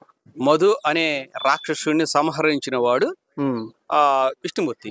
సోదన్ రావు అంటే అందుకని దాన్ని కట్ చేసేస్తాను. Okay okay. నేను రాక్షసుడిని, నేను రాక్షసుడిని. మంచి లాజిక్ ఉంది. Okay okay. నేను రాక్షసు వంశమే, రాచగిరి మధు అంతే. నేను one of the founder ST employees association of all India. Okay okay, one of the founder. దీనికన్నా ముందు Bahujan teachers association of Bahujan teachers association. Okay okay.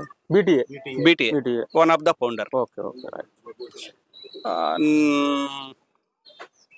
ఈ టాపిక్ అని కాదు కానీ మీ మనసులో ఏదన్నా తెలుసుకోవాలి అనేటువంటి ఏదన్నా అంతరాళల్లో ఉంటే అది ఒకటి అడగండి, లేదా 1-2 అడగండి. నేను చెప్పగలిగితే చెప్తాను, లేదంటే మూఢనమ్మకాల పైన మనం కాసేపు మాట్లాడదాం. ఇప్పుడు జనరల్గా ఇప్పుడు ఒక పిల్లవాడు తన బాల్య దశ నుంచి సహజంగానే ఎవరో ఒకరు ప్రభావంతో, ఇంపాక్ట్తో పెరుగుతూ వస్తుంటాడు. అతను పెరుగుతూ వచ్చిన తర్వాత కూడా అతను ఏమాత్రం పరిశీలన కానీ విశ్లేషణ కానీ సొంతగా ప్రయోగాత్మకంగా లేకుండా ఈ ఏదైతే మనకి వంశపారపర్యంగా మనకి జీన్స్ వచ్చినట్లు, వాళ్ళ బ్లడ్ వచ్చినట్లుగా వాళ్ళ నమ్మకాలు, వాళ్ళ మూఢన విశ్వాసాలను కూడా నెత్తిన పెట్టుకునేటువంటి పరిస్థితి ఈనాడు సొసైటీలో 90% పైన ఉంది. మరి దాన్ని ఎలా చూడాలి? ఇప్పుడు ఉదాహరణకి ఏం చెప్పాలంటే, మా నాన్నగారు లేకపోతే మా అమ్మగారు లేకపోతే మా ఊళ్ళో వాళ్ళు పాము పగబట్టిద్దంటే దానిపైన ఏమాత్రం స్టడీస్ లేకుండా, ఏమాత్రం దానిపైన అవగాహన లేకుండా, సైన్స్ చదివినప్పటికి కూడా మనం పాము పగబడద్దని నమ్ముతాం. పాము మీద దబకను కానీ ఏదైనా బండి ఎక్కించి వచ్చినా లేకపోతే కాలు దూకి వచ్చినా మంత్రం పెట్టుకోవడానికి వాళ్ళు వెళ్ళేటువంటి పరిస్థితులు ఉన్నాయి. దీన్ని మీరు ఎలా చెప్తారు సార్? అంటే దాన్ని ఓవర్కమ్ చేయాలంటే ఎలాగ? ఇప్పుడు తల్లిదండ్రుల వాళ్ళ నుంచి వచ్చినటువంటివి మూఢ విశ్వాసాలు అయినప్పటికీ కూడా మనం తీసుకుంటూనే ట్రావెల్ చేయాలా జీవితాంతం, లేకపోతే మనం విశ్లేషణగా చేస్తూ ప్రయోగాత్మకంగా బ్రతకాలంటారా? అనుకరణ అనేది పిల్లవాడికి 3 సంవత్సరాల వయసులో స్టార్ట్ అవుతుంది. పరిసరాలు అతనిని ప్రభావితం చేస్తాయి. 3 సంవత్సరాల్లో అతను ఏ పరిసరాల్లో అయితే ఉన్నాడో ఆ పరిసరాలకు అనుగుణంగానే అతను ప్రవర్తిస్తాడు. సో తల్లిదండ్రులు గనక జ్ఞానవంతులైతే ఆ పిల్లవాడు కూడా జ్ఞానవంతుడవుతాడు.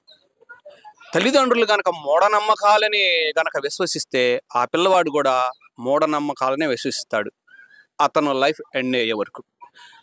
అతను మధ్యలో జ్ఞానవంతుడై చదువుకుని నో, మా అమ్మ మా నాన్నలు లేదా నా కుటుంబ సభ్యులు లేదా నేను పెరిగిన వాతావరణ పరిస్థితులు పరిసరాలు నన్ను ఆ యొక్క టాపిక్లోకి డైవర్ట్ చేస్తున్నాయి, కానీ అసలు జరిగే విధానం వేరు అని బాలాజీ లాంటి వాళ్ళు, దేవరకొండ వెంకటేశ్వరులు లాంటి వాళ్ళు, మన కొమరగిరి శ్రీనివాసులు లాంటి వాళ్ళు వచ్చినప్పుడు అక్కడ నుంచి ఒక ట్రెండ్ స్టార్ట్ అవుతుంది.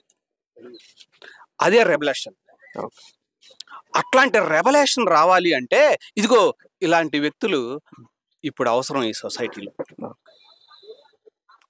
మీరు అడిగిన ప్రశ్నకి సమాధానం వచ్చిందని నేను అనుకుంటున్నా. లేదు అనుకుంటే ఇంకొంచెం మీరు అడగండి, ఇంకా మీకు అర్థమయ్యే విధానంలో క్లారిఫికేషన్ ఇవ్వగలను, విశ్లేషణ చేయగలను. ఇప్పుడు మీరు కూడా మీ మిత్రుల్లాగే బౌద్ధాన్ని పాటిస్తారా, లేకపోతే మీరు అసలు లేకపోతే హేతువాదిగా లేకపోతే నాస్తికులుగా ఉంటారా? మీరు ఎలా ఉంటారు? లేకపోతే వేరే మతంలో ఏమన్నారా? నేను అన్ని సిద్ధాంతాలని చదివాను, అందరి వ్యక్తులతో నాకు పరిచయాలు ఉన్నాయి. సందర్భానుసారంగా మన మనసు చెప్తుంది మనకి ఏది మంచి ఏది చెడు అనేది. మనం చేస్తుంది మంచా చెడు అనేది మనకు తెలుసు. బొంకటం అంటే మాత్రం అది లోపల ఒకటి బయట ఒకటి మాట్లాడాడు అంటే బొంకటం అంటారు. సో నేనేమంటానంటే ఒక మతానికో ఒక సిద్ధాంతానికో ఒక విధానానికో అనేది నేను పక్కన పెట్టి ముందు నీ మనసును నువ్వు పరిశీలించుకో. నీ మనసు బొంకుతుందా లేకపోతే దాస్తుందా? నీకు తెలియదా తప్పో రైటో? తెలుసు కదా. అయినా కానీ బొంకుతున్నావు అంటే నువ్వు ఇక్కడ గెలవచ్చు సమాజంలో, కానీ నీ మనసులో నువ్వు ఓడిపోయావు అనేటువంటిది, నీ మనసు ప్రక్షాళన కోసం నువ్వు ఆవేదన పడుతూనే ఉంటావు అనేది నేను చెప్తాను. Okay okay. ఈ మతాలన్నీ స్వర్గ నరకాలు ఉన్నాయని చెప్పేసి అంటుంటారు, వాటిపైన మీరే? దానికి బుద్ధుడు చాలా క్లియర్గా చెప్పాడు. స్వర్గం ఉందో లేదో, లేదా ఆ తర్వాత జీవితం ఉందో లేదో, టైం వేస్ట్ ఎందుకు? పునర్జన్మ, ఆ టైం వేస్ట్ ఎందుకు? ఈ జన్మని రాబోయేదో లేదా ఇంక అసలు టైం వేస్ట్ ఎందుకమ్మా? ప్రస్తుతం నీ ఎదురుగున్నది ఏంటి? నువ్వేం సాధించాలనుకుంటున్నావు? నీ లక్ష్యం ఏమిటి? నిన్ను నువ్వు పరిశీలించుకుని ఫస్ట్ నిన్ను నీవు తెలుసుకో, ఆ తర్వాత ఏదైనా తెలుసుకుంది, కానీ ముందు నిన్ను నువ్వు తెలుసుకో అన్నాడు గౌతమ బుద్ధుడు. నన్ను నేను తెలుసుకునేటువంటి ప్రయత్నం ఇంకా చేస్తూనే ఉంటా. రాబోయే దాని నుంచి ఉందో లేదో నాకంత టైం వేస్ట్ ఎందుకు? నన్ను నేను తెలుసుకోవటం చాలు. Okay okay. మనకి అమరావతి బుద్ధునికి పెట్టిన పేరు అంటారు. అమరావతి మనకి దగ్గర ఉన్నప్పటికి కూడా మన దగ్గర బౌద్ధ మతం అంత ఆశించినట్లుగా లేకపోవడానికి గల కారణాలు ఏమనుకోవచ్చు? నాకు గౌతమ బుద్ధుడు అమరావతి దగ్గరికి నేను నెలకు ఒకసారి వెళ్తూ ఉంటాను. వాస్తవంగా వెళ్ళి కనీసం ఒక గంటన్నా ఆయన దగ్గర కూర్చొని వస్తూ ఉంటాను. అది నా హ్యాబిట్. ప్రతి నెల వెళ్తాను. ఇదే థాట్స్ నాకు అక్కడ వస్తూ ఉంటాయి అన్నమాట. అక్కడ వచ్చినప్పుడు ఇదే గమనిస్తున్నాం. గౌతమ బుద్ధుడి యొక్క ఆలోచన విధానాన్ని, ఆయన సిద్ధాంతాలని, ఆయన చెప్పినటువంటి లక్ష్యాలని ఇక్కడ ప్రచారం చేసినటువంటి వ్యక్తులు లేరు, చాలా తక్కువ. ఆ ఉన్న వ్యక్తులు కూడా బయటికి చెప్పటానికి లేదా అనుసరించడానికి సరైనటువంటి వాతావరణం, పరిసరాలు, అనుకరణలు లేవు. సో ఆ స్థాయి రావాలంటే ఇదిగో ఇందాక మనం చెప్పినటువంటి ఈ బాలాజీ మిత్రుడు, ఇందాక నేను చెప్పినటువంటి ఈ యొక్క మన ఎన్ఆర్కే బాబు, అదిగో మన సార్ లాంటి వాళ్ళు, ఇట్లాంటి వాళ్ళు మన ఫ్రెండ్స్ కొంతమంది. ఎందుకంటే పందిని చేసినటువంటి సంఘటనలు మనం చూస్తా ఉన్నాం, నందిని చేసిన సంఘటనలు మనం చూస్తా ఉన్నాం. ఎవరు ఎక్కువగా ఆ ఒక టాపిక్ గురించి మాట్లాడతామో అదే నిజమైనటువంటి భ్రమలో బతుకుతున్నాం. అది కాదురా బాబు అని అక్కడ తెలిసినోడు 1 or 2% మందే ఉన్నాం. అట్లాగే బుద్ధుడి గురించి ఎక్కువ మంది గనక మనం ఈ సొసైటీలో చూడగలిగినట్టయితే అప్పుడు మనం అనుకున్నటువంటి సమత మమత అన్నటువంటిది ఆ రోజు మనం చూడగలం. సో ఇక్కడ పరిసరాలు సమాజంలో మన మార్పులు మనం తెచ్చుకోవాల్సిన అవసరంలో ఉంది. ఆ ఎక్కువ పర్సెంట్ వాళ్ళు ఉన్నారు కాబట్టి ఆ ఎక్కువ పర్సెంట్ని డామినేట్ చేసి మనలాంటి వాళ్ళు మనం వెళ్ళగలగాలి. అట్లాగే ఎందుకంటే ఇది అక్కడ బేతాళ కృష్ణమోహన్ ఆయన తెనాలిలో ఉండేవారు. మేము టీచర్స్ని. అక్కడ ఎన్జిఓ హోమ్ అనేటువంటిది దాంట్లో తరతరాలుగా ఓసీ వాళ్ళే అధ్యక్షులుగా ఉండేవాళ్ళు. ఆ పద్దాకు మీరేనా, మేము ఎందుకు ఉండకూడదు అని సవాల్ చేశాడు ఆయన. అది నవ్వుకున్నారు. కానీ ఆయన నామినేషన్ వేశారు, ఆయన గెలుపుకి అందరం కృషి చేశాం, గెలిచాడు కూడా. మన ఎదురుగానే ఉన్నారు ఆయన. అంటే నేనేమంటానంటే సమాజం మొత్తం కూడా భ్రమలో బతుకుతుంది. ఆ భ్రమల్ని పటాపంచలు చేయాలంటే మనలాంటి వ్యక్తుల సంఖ్య పెరగాలి. ఎస్, మీలాంటి వాళ్ళు, ఇదిగో ఆ కెమెరామెన్ లాంటి వాళ్ళు, మరి బేతాళ కృష్ణమోహన్, ఇదిగో ఎన్ఆర్కే బాబు, ఇదిగో మన బాలాజీ, ఇదిగో రాచగిరి అవినాష్, మన కోడూరు విజయబాబు, ఇట్లాంటి వ్యక్తుల సంఖ్య పెరిగినప్పుడు మనం అనుకున్నటువంటి విషయాలు మనకి పెరుగుతాయి. ఓకే. ఇంకొక ప్రశ్న అండి. ఇప్పుడు హేతువాదం అంటారు, నాస్తికత్వం అంటారు, బౌద్ధం అంటారు. నాకు తెలియకపోవచ్చు, ఈ మూడిట్లో కాస్త సిమిలారిటీ ఉంటుంది. సిమిలారిటీ ఖచ్చితంగా అది ఇది ఒకటేనా, లేకపోతే మధ్యలో లైన్స్ ఏమైనా ఉన్నాయా?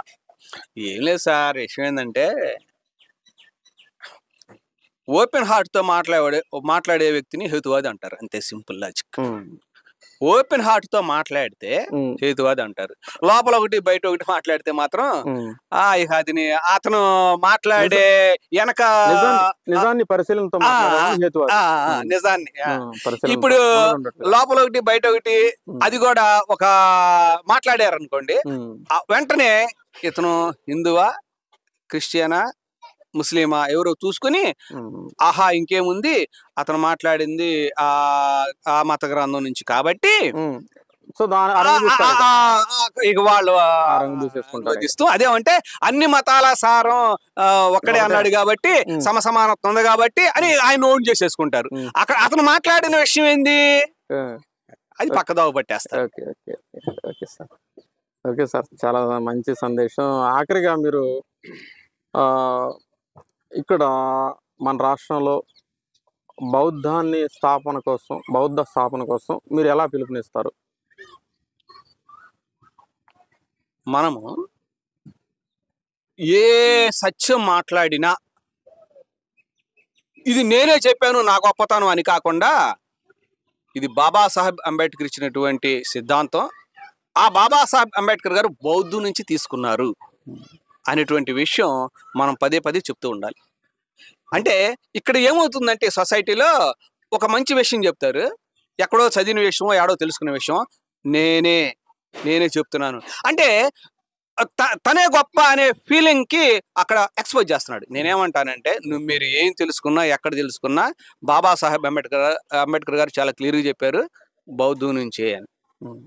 ఈ భారతదేశంలో మొట్టమొదటి రెబలిస్ట్ గౌతమ్ బుద్ధుడు అని ఇందాక తమ్ముడు బాలాజీ గారు చెప్పే ఉన్నారు.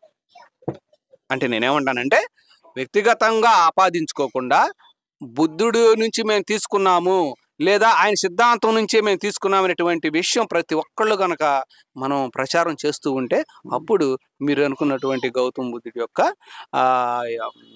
పేరు పెరుగుతూ ఉంటుంది. ఓకే, సంతోషం సార్ మధు గారు, చాలా మంచి చక్కటి సమాధానాలు ఇచ్చినందుకు. జై భీమ్, జై నమో బుద్ధాయ. ఈరోజు మన మధ్యన ఇదే కార్యక్రమంలో ఒక యంగ్స్టర్ ఉన్నారు. మరి వారు ఏం చేస్తున్నారు, తను ఏం చేస్తున్నారు, ఏం చేయబోతున్నారు, సమాజంలో ఏం కోరుకుంటున్నారు అనేటువంటిది మనం అతని మాటల ద్వారా అతని పరిచయం కూడా మనం తెలుసుకుందాం. Hi brother. Hi brother. జై జై భీమ్. భీమ్. జై భీమ్. Okay okay. జై మీ భీమ్, జై భీమ్. మీ పరిచయాన్ని మా మీడియా మిత్రులతో, మా ప్రేక్షకులతో షేర్ చేసుకుంటారా? అందరికీ జై భీమ్లు. నా పేరు రాచగిరి అవినాష్. నేను షెడ్యూల్ ట్రైబ్ ఎస్టీ యానాది జాతికి సంబంధించిన వ్యక్తిని, ఆదివాసీ యానాది. నేను డిగ్రీ కంప్లీట్ చేసి ఉన్నాను. నేను చిన్నప్పటి నుంచి కూడా బౌద్ధుడిని ఎక్కువ ఆరాధిస్తాను అనమాట. ఆయన గురించే ఎక్కువ చదువుకొని ఉన్నాను. ప్రస్తుతానికి హిందూ మతమే కావచ్చు, కానీ బౌద్ధ మతంలో నేను ఎక్కువ చూశాను. ఈరోజు కూడా పాలపర్తి బాలాజీ గారు వారి నాన్నగారి ఖానాన్ని బౌద్ధ మతంలో చేశారు. ఫస్ట్ టైం అనమాట నేను చూడటం. అది ఎప్పటి నుంచో చదువుతున్నాను, బౌద్ధం గురించి తెలుసుకుంటున్నాను, కానీ ఈరోజు ప్రత్యేకంగా చూశాను అన్నమాట ఈ కార్యక్రమం ద్వారా.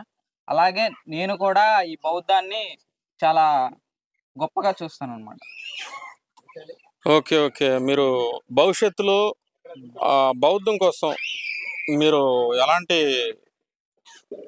దీన్ని తీసుకోవాలనుకుంటున్నారు? అంటే బౌద్ధాన్ని మరింత విస్తరింపజేయటం కోసం మీరు ఈ ఆచరణగా ఏం చేద్దాం అనుకుంటున్నారు? అసలు బౌద్ధాన్ని ఎలా ముందుకు నడిపించాలి, ఎలా స్థాపించాలి అనేటువంటి కోరికలు మీలో ఉన్నాయి. మనకి అంటూ ఇక్కడ బౌద్ధం గురించి చెప్పేవాళ్ళు చాలా తక్కువ, తెలుసుకునే వాళ్ళు చాలా తక్కువ.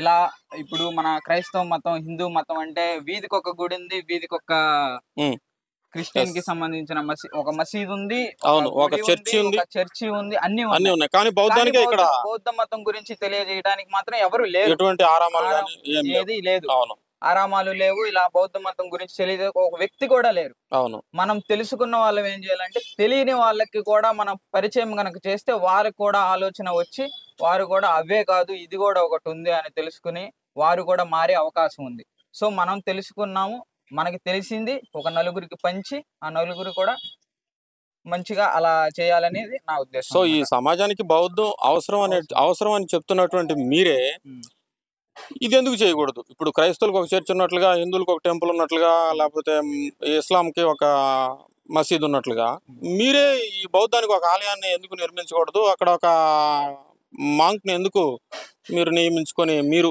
మీ సొంతగా ప్రయత్నం ఎందుకు చేయకూడదు? మీరు చెప్పింది బానే ఉంది, కానీ ప్రెసెంట్ అయితే నా ఏజ్ చాలా చిన్నది. చెప్పిన దానికి అంటే నా ఉద్దేశం ఇప్పుడే కాదు, మీరు చిన్న వయసులోనే ఉన్నారు, భవిష్యత్తు గురించి కూడా నేను అడుగుతున్నాను. నా వయసు చాలా చిన్నది ఇప్పటికి.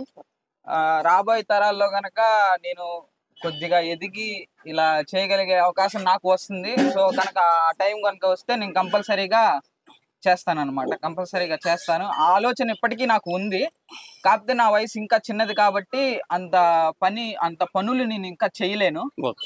అంటే సపోర్ట్ లేదు, అంత సపోర్ట్ నాకు లేదనమాట. ఆ సపోర్ట్ నేను తెచ్చుకొని, ఆ సపోర్ట్ నేనే సంపాదించుకొని నా ద్వారా ఇంకొకరికి సహాయం చేయగలుగుతాను అంటే ఆలోచన ఉంది. మీ ద్వారా కంపల్సరీ. ఓకే, బౌద్ధం మంచిది, బౌద్ధం అవసరం సమాజానికి అనేటువంటి ఈ వర్డ్స్ ని మీ మనసులోనే పెట్టుకొని మీ వరకే పరిమితం చేసుకుంటున్నారా, లేకపోతే మీ క్లాస్మేట్స్, మీ సర్కిల్, ఇట్లా మీ యూత్ ఇట్లా అందరితో షేర్ చేసుకుని వాళ్ళని కూడా ఏమైనా ప్రభావితం చేయడానికి ప్రయత్నం చేస్తున్నారా?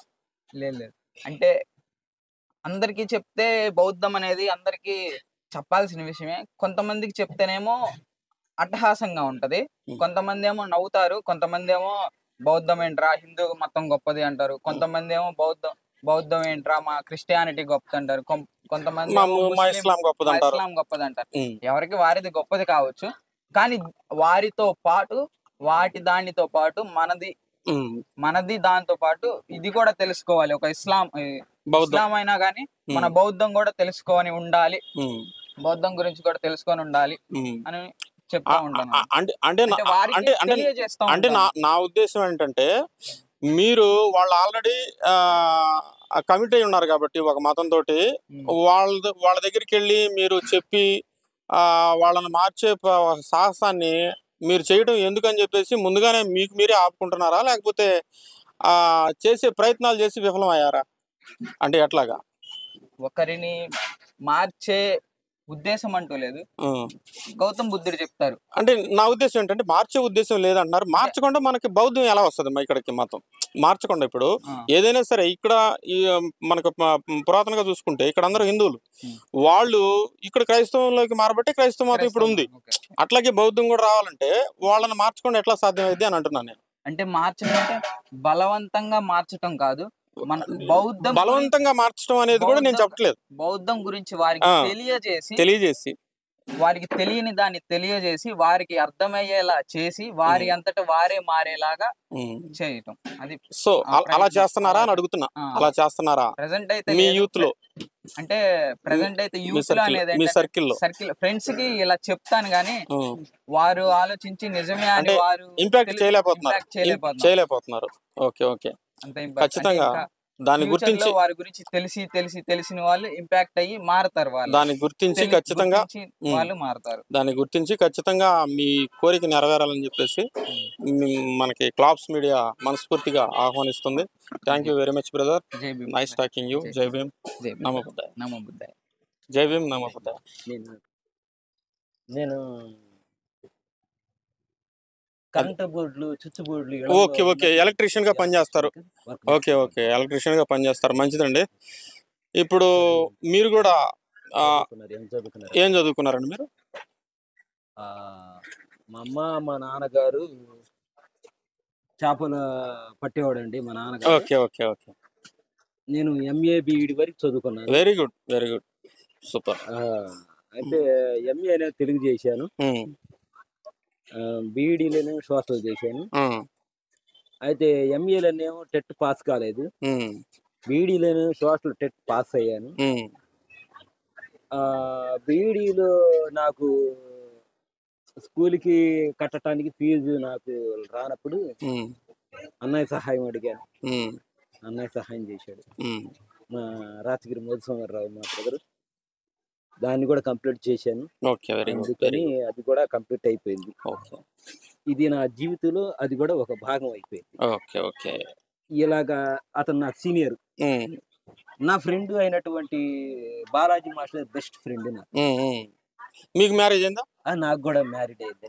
ఎంతమంది పిల్లలు? నాకు 2 ఆడపిల్లలు. ఓకే, మీరు కూడా బౌద్ధాన్ని ఫాలో అవుతారా లేకపోతే ఇతర మతాన్ని ఏదన్నా ఫాలో అవుతారా? నేను బౌద్ధాన్ని ఫాలో అవ్వడానికి కారణం ఏంటంటే అవుతూనే ఉన్నాను నా జీవితంలో. నాకు కూడా తెలియని విషయం ఏంటంటే నేను బౌద్ధాన్ని ఫాలో అవుతున్నాను అన్న సంగతి నాకు తెలియకుండానే అతనితో ఫ్రెండ్షిప్ అవ్వటం వలన నాకు తెలిసిపోయింది.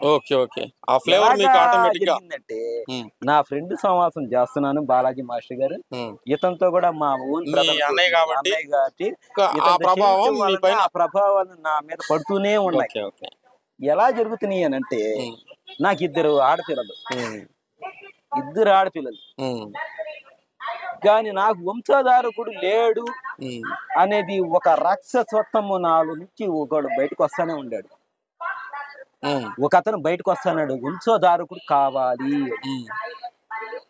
అయినప్పటికి కూడా 2 ఆడపిల్లలు, వాళ్ళని చదివించాలి, వాళ్ళని పెంచాలి, వాళ్ళకి బట్టలు చేయాలి, వాళ్ళకి ఫీజులు కట్టాలి, వాళ్ళని చదవాలి, నేను ఫుడ్ తినాలి, నా భార్యని పోషించాలి.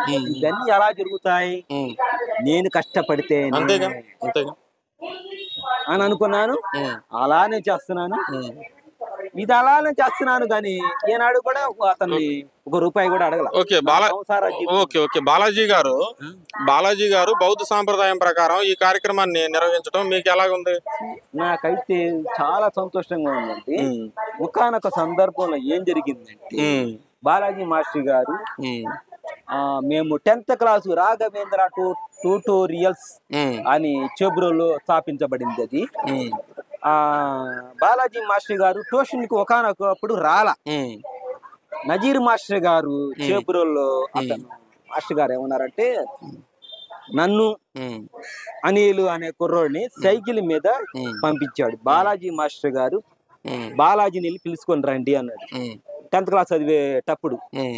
అయితే నన్ను అడిగితే నాకు తెలియదు అన్నాను. 2 సైకిల్ మీద వచ్చాము.